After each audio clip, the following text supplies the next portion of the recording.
नमस्कार, राम राम, जय हिंद, जय भोजपुरी। भोजपुरी में एगो कहावत बा, चौक पर जूता आ गली में सलाम। ऑस्ट्रेलिया के खिलाफ T20 के श्रृंखला में भारत के 4-1 से जीत में समझी कुछ ऐसने बा। ऐसे तो बीजेपी भी 4 राज्य के चुनाव में 3-1 से जीत हासिल कर ले बा आ एकर जश्न भी पूरा मना रहल बा। मगर सारा इंडियन क्रिकेट फैन भारतीय टीम के शानदार जीत के बावजूद भी खुश नहीं है। का करी सनी जीत के? जब ऊपरे वाला टीम इंडिया के मजा ले लेता रहे तो हमनी के क्या कर सकता नहीं सन। हम काहे ये बात कहता नहीं कि ऑस्ट्रेलिया से पिछला वनडे सीरीज टीम इंडिया जीतलस, ऑस्ट्रेलिया से T20 सीरीज भी टीम इंडिया जीतलस, लेकिन WTC या वर्ल्ड कप के फाइनल हार गई। का कहल जाओ, जहां मैटर बड़े होते हैं वहां कंगारू खड़े होते हैं और फिर हम पड़े होते हैं।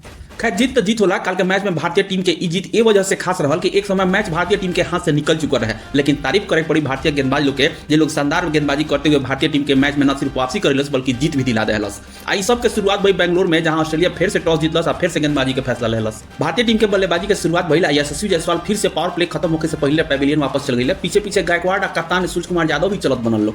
भारतीय टीम के फैन लोग के दुख उस समय पर और गहरा हो गई जब पूरा श्रृंखला में शानदार फॉर्म में चल रहा सिक्सर किंग रिंकू सिंह पहला बार सिंगल डिजिट में आउट हो गए। 55 रन पर 4 विकेट गंवैला के बाद श्रेयस अय्यर के बुझा गई कि बेंगलुरु के ई पिच वैसा नहीं है जना पर हंसत खेलत 200 से ज्यादा रन ठोक दिया।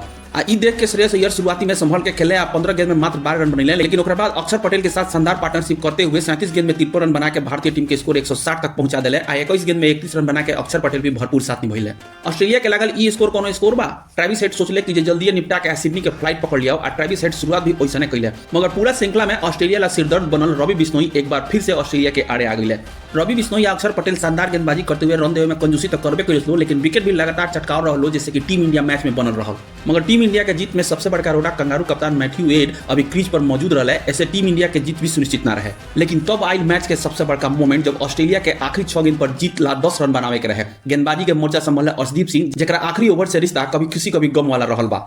लेकिन अर्शदीप सिंह काले आखिरी ओवर में शानदार गेंदबाजी के मुजाहरा पेश करते हुए न सिर्फ 10 रन के बचाव कैले बल्कि श्रृंखला में पहला बार कंगारू कप्तान के आउट भी कर दिले। अब भारतीय टीम के 6 रन से जीत दिला दिले। 4 ओवर में मात्र 14 रन दे के 1 विकेट लेला के साथ 21 गेंद पर शानदार 31 रन बनावे वाला अक्षर पटेल के मैन ऑफ द मैच चुन गई, जबकि Ravi Bishnoi man of the series भइले। अब टीम इंडिया के अगला परीक्षा साउथ अफ्रीका के टूर बा। उ दौरा के मैच के भी हालचाल बवाल के साथ कमाल लेके हम हाजिर रहे।